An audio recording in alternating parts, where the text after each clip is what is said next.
I said Islam is concerned with more than yourself. Remember that? Islam by definition is concerned with more than yourself.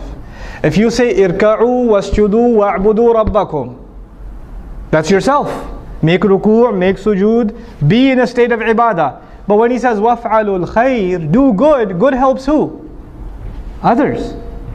Now if you really want to be successful, then you have to help others. You have to do good for others. لَعَلَّكُمْ تُفْلِحُونَ, so you can be successful. And even if you do good for others, it's not for them, it's for who? Yourself. So our voluntary contributions in whatever way, shape or form are actually efforts to help our own selves.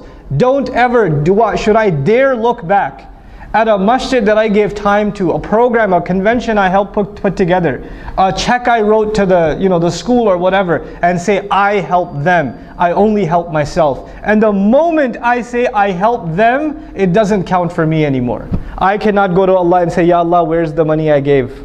Allah will say, you already said it, you helped them. You didn't say you helped yourself. You can't have it both ways. Allah only takes one intention. So if you're going to give, whether you give time, whether you give money, whether you give effort, whether you give suggestions, if you're going to give, you better only expect returns from Allah. You expect anything from anyone else, Allah doesn't like to share intentions. Allah is very jealous of intention, subhanahu wa ta'ala. He wants His intention to be exclusive. You try to put anybody else, yourself, some other agenda in that intention, is gone. It doesn't count for anything. So you know how sometimes in Islamic organizations, especially because so many of our organizations are donation dependent. Masajid are donation dependent, schools are donation dependent, right? Da'wah organizations are donation dependent, publishers are donation dependent. People write a big check, somebody writes a $20,000, $30,000 check or something. And then all of a sudden shaitan comes to them first of all and says, Mabruk. And then he says, hey, by the way, why don't you give them a suggestion about the color of the carpet? I mean, after all, you wrote a big check. You should at least have some weight in your opinion. And so you go and you give a suggestion. You didn't give a suggestion before you wrote the check, but all of a sudden, now your opinion just got $30,000 heavier.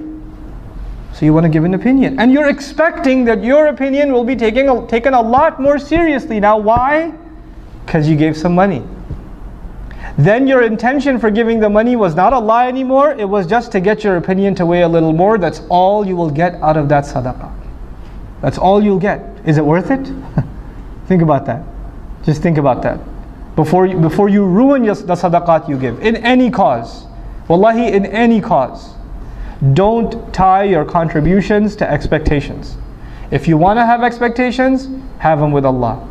Personally, when I ever write a sadaqah check, I just to remind myself, I just write a little word on top. Ma naqasa malum min sadaqatin. Mal never goes down by giving sadaqah. I remind myself who am I giving sadaqah to and which I'm actually depositing in my akhirah account.